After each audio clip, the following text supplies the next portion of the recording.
Hello everyone and welcome back to our YouTube channel. In this video, I'm going to show you how to fix GlobalComix app not working. First, we'll start with something very simple yet powerful. So over the time, apps store temporary files to load faster, but sometimes those files get corrupted and the app starts acting weird. To resolve this issue, we will first head over to our device settings.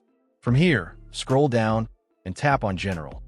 Once you're in the General Settings tab, look for iPhone Storage option and tap on it. Over here, you can either search for the app or you can scroll down and look for it.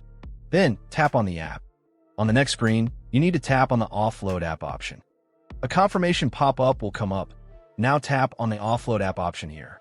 It'll take a bit for processing, and then a reinstall button will show up. Simply tap on it to reinstall the app. This should resolve the issue, but if it doesn't, then you need to check if the app is running an older version. Head over to App Store.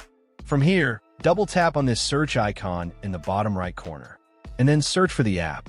Once the app comes up in the search result, and if you see this update button right next to the app, simply tap on it to make sure you're running the latest version of the app. However, if you continue to encounter this issue, then you will need to completely reinstall the app, which usually resolves the problem. Head over to this screen the way we did before.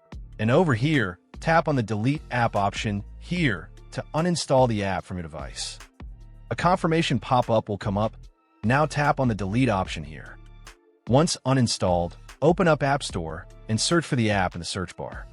After the app comes up in the search result, simply click on this cloud icon to install it back onto your device. Hopefully, this resolves the issue. If it does, consider sending a super thanks to support our channel.